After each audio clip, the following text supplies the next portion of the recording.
Сәлеметсіздер ме 2-ші сынып оқушылары? Математика сабағын бастаймыз. Бүгінгі сабағымыздың тақырыбы тиімді есептеу. Бүгінгі сабақта сен жылдам есептеу үшін қосу және көбейтудің қасиеттерін қолдануды үйренесің. Бірінші тапсырмаға назар аударайық. Сырым мен Әлия Қазақстанның көрікті жерлерін аралап қайтты. Есептеуді тиімді тәсілмен орында. Өрнектердің мәнін өсу ретімен ата. Сонда балалардың бұл орындарда қандай ретпен болғанын анықтайсың. Бірінші суретке назар аударайық. Әлия Алатауы 4-ті 5 рет қосқан.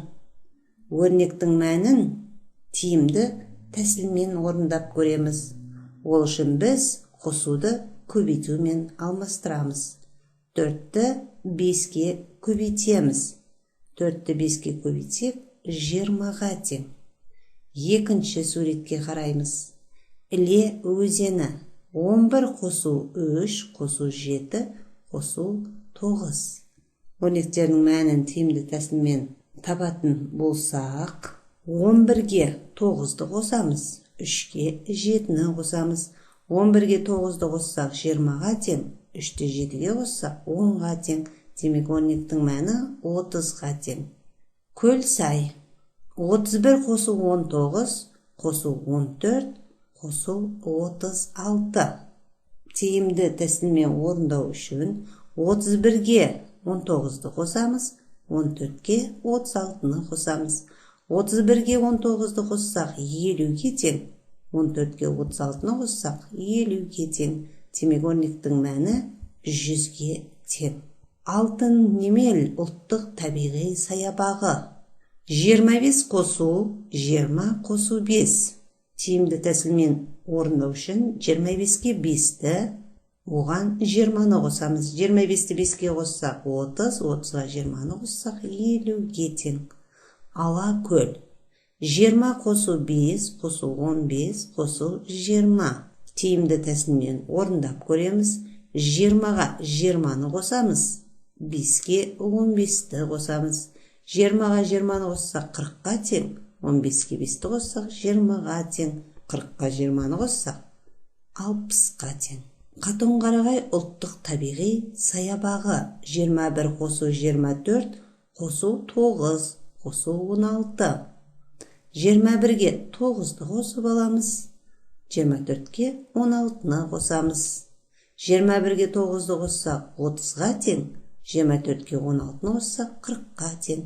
30 бен 40-тың қосындысы 70-ке тең. Бұқтырма өзені 18 қосу 23 қосу 22 қосу 17. Тиімді тәсілмен орындаймыз. 18-ге 22-ні қосамыз. 23-ке 17-ні қосып аламыз. 18-ге 22-ні қоссақ 40-қа тең. 23-ке 17-ні қоссақ 40-қа тең. 40 пен 40-тың қосындысы 80-ге тең. Баянауыл ұлттық табиғи саябағы 10-ды 4 рет қосып алған. Біз 10-ды 4-ке көбейтеміз. 40-қа тең. Бурабай 52 қосу 17 қосу 18 қосу 3. 52-ге 18-ді қосамыз. 17-ге 3-ті қосамыз. 52-ге 18-ді қоссақ 70-ке тең. 17-ге 3-ті қоссақ 20-ға тең. 70 пен 20-ның қосындысы 90-ға тең.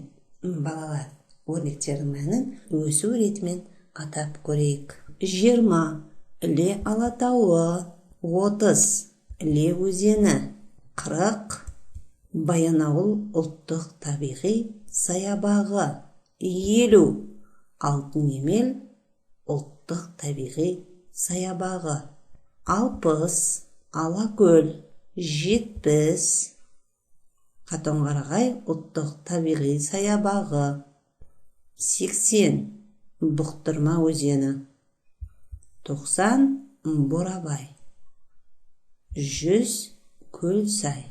Балалардың бұл орындарды қандай ретпен болғанын анықтап көрдік. Келесі тапсырмаға назар аударайық. Салыстыр. Балалар, өрнектерді салыстырып көрейік.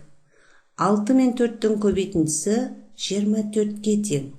7 мен 4-тің көбейтіндісі 28-ге тең. 28 артық.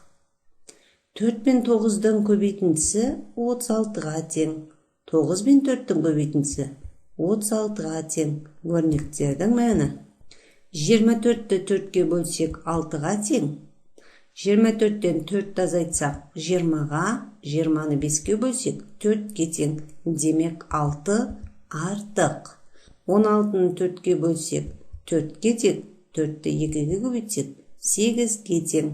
Екінші өрнегіміз 18-ді 2-ге бөлсек 9-ға тең. Демек 9 артық.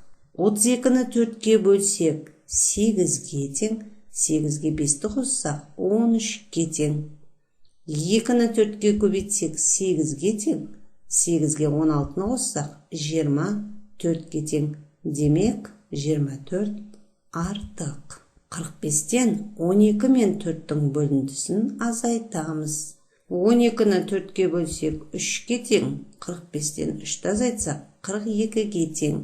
12-ні 3-ке бөлсек 4-ке тең. 4-ке 9-ты қоссақ 13-ке тең. Демек 42 артық. Үшінші тапсырмаға назар аударайық. Есептерді шығар. Кері есептер құрастырып, оларды шығар.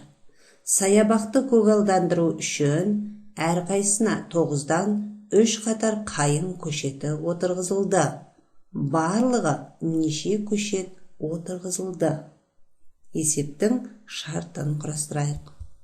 Әрқайсына 9-дан 3 қатарға отырғызылды. Барлығы неше көшет отырғызылды? Барлығы неше көшет отырғызылған табу үшін 9-ды 3-ке көбейтеміз. 9-ды 3-ке көбейтсек 27-ге тең. Жауабы: барлығы 27 көшет отырғызылды. Балалар, осы есебімізге кері есеп құрастырып көрейік. 3 қатарға отырғызылды. Әрқайсына неше көшет? Барлығы 27 қайың. Әрқайсына неше көшет отырғызылған табу үшін 27-ні 3-ке бөлеміз.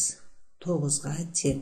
Жауабы: әрқайсына 9-дан көшет отырғызылды.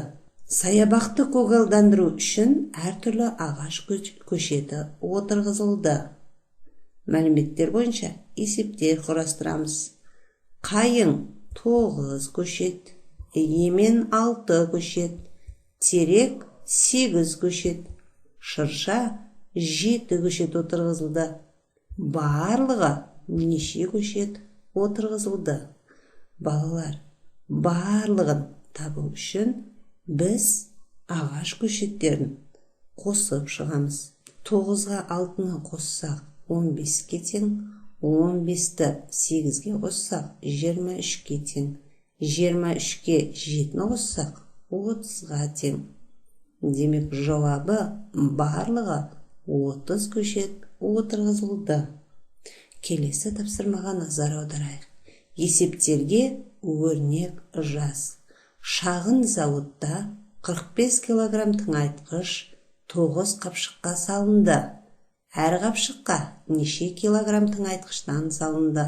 Тыңайтқыш барлығы 45 килограмм. Салынды 9 қапшыққа. Әр қапшықта неше килограмм? Әр қапшықта неше килограмм екенін табу үшін 45-ті 9-ға бөлеміз.